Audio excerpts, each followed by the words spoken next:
J'arrive et j'entre dans la salle, tellement enjouée d'y être programmée. Pour l'énième fois, je m'installe impatiente et un peu traquée. On m'informe de la seconde partie, piano, contrebasse et saxo.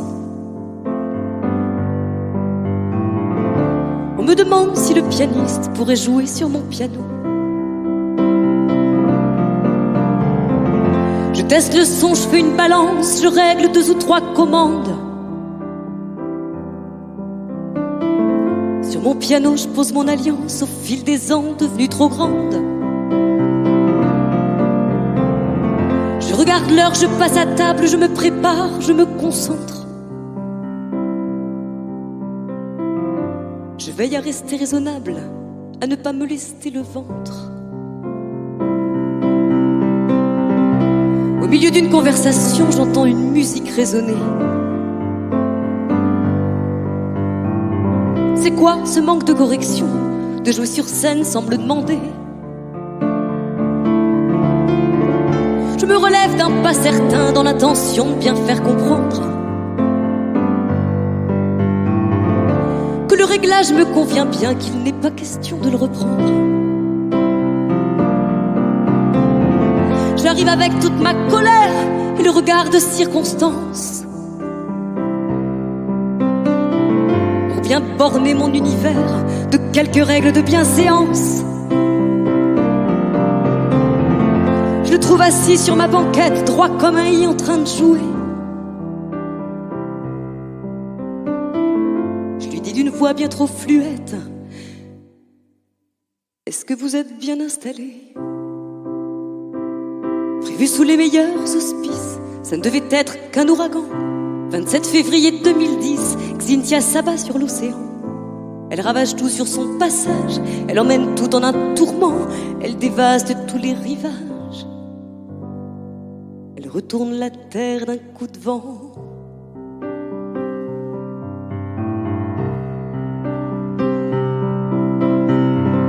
De tout son charisme, il me sourit, il me dit que tout est parfait.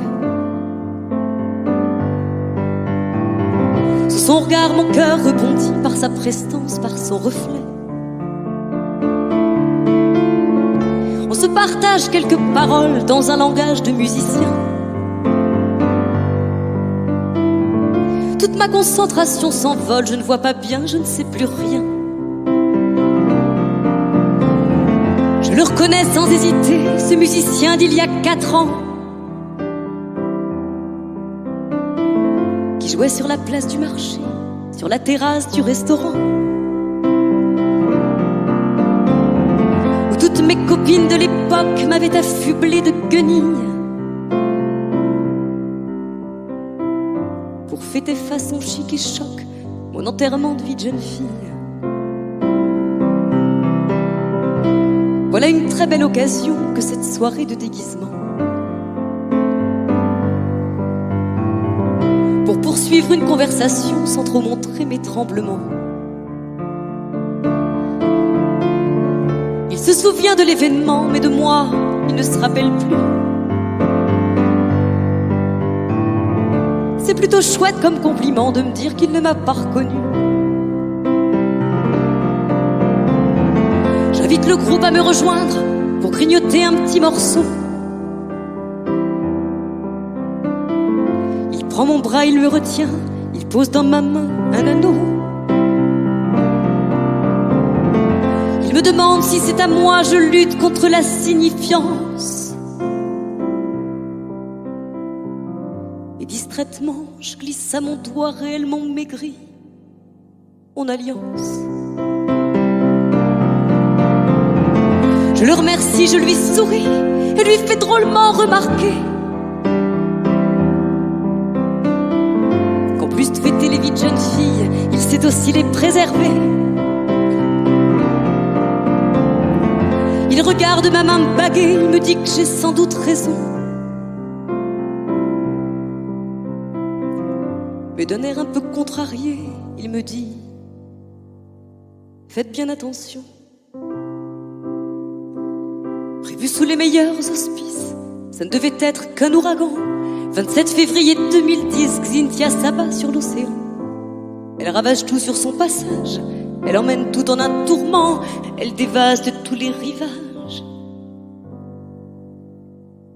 Parfois même très insidieusement.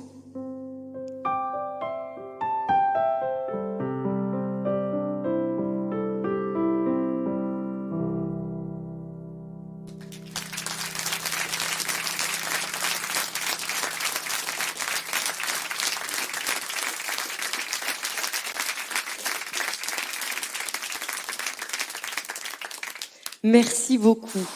C'est une grande parenthèse qui est aujourd'hui refermée, mais il n'empêche qu'elle a beaucoup contribué à construire un pan de l'histoire.